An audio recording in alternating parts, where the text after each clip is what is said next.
یہ جو باتیں میں آپ لوگوں سے کرتی ہوں یہ دراصل میرے اپنے لیے ہوتی ہیں، میرے اپنے لیے وہ ریمائنڈرز ہیں، دینے سے پریکٹس ہوتی ہے اور بار بار کہنے سے سننے سے آپ خود اس عمل کے پیرامیٹر میں آ جاتے ہو، سانچے میں ڈھل جاتے ہو کہ جس سے آپ کہتے ہو کہ جو بات میں کہہ رہی ہوں کیا میں اس پہ عمل کر رہی ہوں یا نہیں، اور یہ چیز آپ کو پش کرتی ہے کہ آپ جو کہتے ہو اس پر عمل بھی کرو۔ اب دیکھیں یہ جتنی بھی باتیں ہیں یہ کسی کو ہدایت ملے نہ ملے، کسی کو اس بات کا اثر ہو نہ ہو، آپ یقین کریں کہنے والا ضرور اس بات پر 100% کوشش کر رہا ہوتا ہے، اور یہ بہت اچھی بات ہے کہ اور کسی کو ہدایت ملے نہ ملے ہمیں ضرور ہدایت ملتی ہے جو ہم آپ کو یہ بات بتا رہے ہوتے ہیں، اور آپ کے لیے نہیں، یہ بات ہمارے لیے ہوتی ہے۔ اب دیکھیں جب میں نے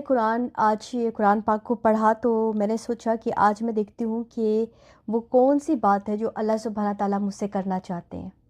اور جیسے ہی میں نے اس قرآن کو کھولا تو مجھے جو بات ملی وہ میں آپ کو بتانا چاہ رہی ہوں۔ وہ بات یہ ہے کہ حضرت لقمان نے، جو ایک حکیم لقمان ہیں، ان کا ذکر قرآن میں آتا ہے، وہ اپنے بیٹے کو جب نصیحت کر رہے تھے تو انہوں نے کیا نصیحت کی اپنے بیٹے کو؟ اے میرے بیٹے قائم کرو نماز کو اور حکم دو نیکی کا اور روکو برائی سے، اور صبر کرو اس پر جو پہنچے تجھے، بے شک یہ کہ صبر کرنا، جو کچھ بھی ہمیں پہنچتا صبر کرنا ہمت کے کاموں میں سے ہے۔ اب جو لوگ اس وقت صبر کر رہے ہیں نا کسی بھی سچویشن میں، یقین کریں یہ بہت ہمت کا کام ہے۔ صبر کرنا کوئی آسان یا عام بات نہیں ہے، یہ بہت بڑا مجاہدہ ہے، جہاد ہے، جو کوئی بھی کسی بھی پیرامیٹر میں وہ صبر کر رہا ہے۔ اب دیکھیے آگے کیا کہہ رہے ہیں، اور نہ تم موڑو اپنا گال لوگوں سے اور نہ تم چلو زمین میں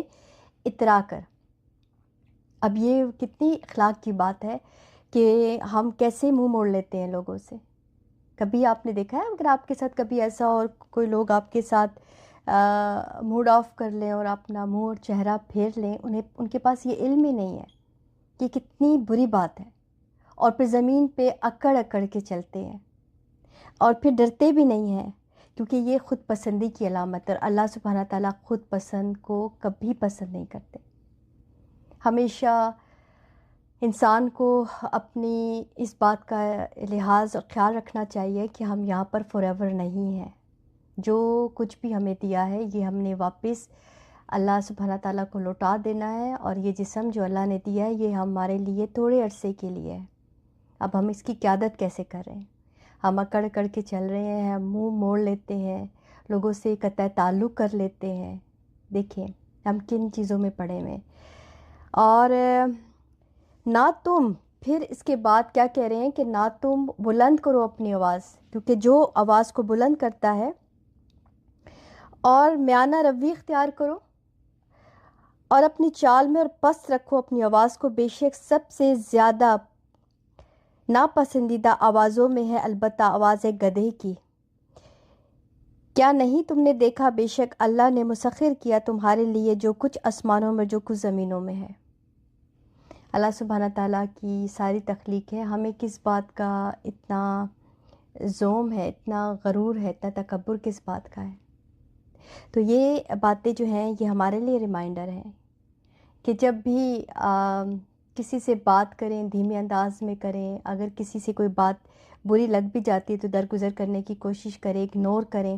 اور منہ مت پھیریں کسی سے بھی۔ ناراض ہوں تو کبھی کسی سے منہ مت، ہمیشہ یہ بات جو بار بار قرآن پاک کو پڑھتے ہیں نا انہیں پھر یہ ریمائنڈر ملتا ہے۔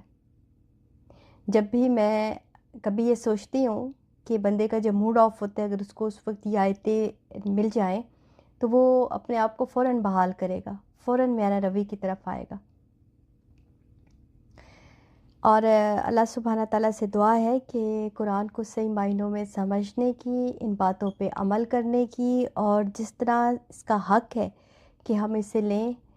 ویسے اس کو لینے کی توفیق عطا کرے۔ آمین۔ السلام علیکم رحمۃ اللہ وبرکاتہ۔